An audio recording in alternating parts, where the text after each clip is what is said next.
Kumusta mga kaboxing? This is Boy Kalawang TV. So sa ngayon po mga idol, kasalukuyan ng tuloy-tuloy ang ginagawang pagtakbo ni former 3 Division World Champion John Riel Cuadro Alas Casimero sa kanilang lugar sa Ormoc, Leyte para sa kanyang nalalapit na laban sa darating na December 27 sa bansang Japan kontra sa Japanese boxer ulit na makakalaban ito sa ibabaw ng lona na si Tomi Sokoshi.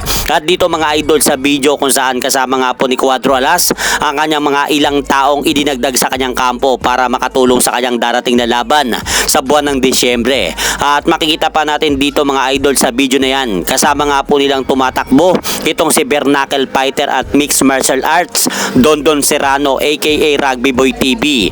At napag-alaman pala natin mga idol na ito palang si Dondon Serrano o Rugby Boy TV ay nagsisilbi pala nitong pangalawang head trainer ni Casimero sa kanyang ginagawang paghahanda sa nalalapit nitong laban sa buwan ng Desyembre.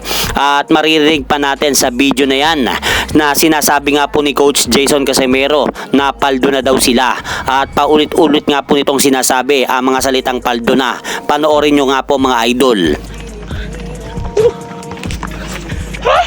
Paldo! Paldo!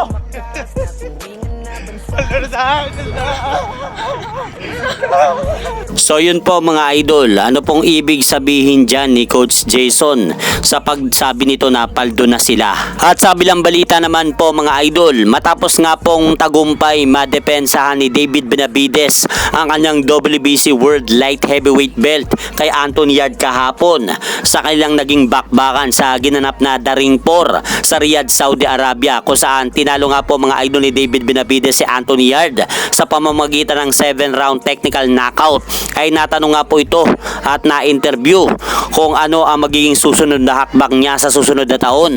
At dito sinabi nga po mga idol ni David Benavides na target niyang akyatin si Unified WBO and WBA World Cruiserweight Champion Zurdo Ramirez upang maging ganap siya na 3 Division World Champion kapag tinalo niya ito.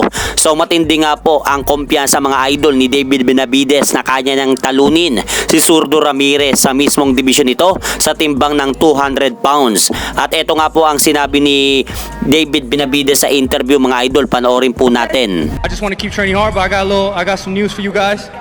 May 2nd, me versus Zurdo Ramirez. I'm going up to cruiserweight to challenge for his title, so I'm excited.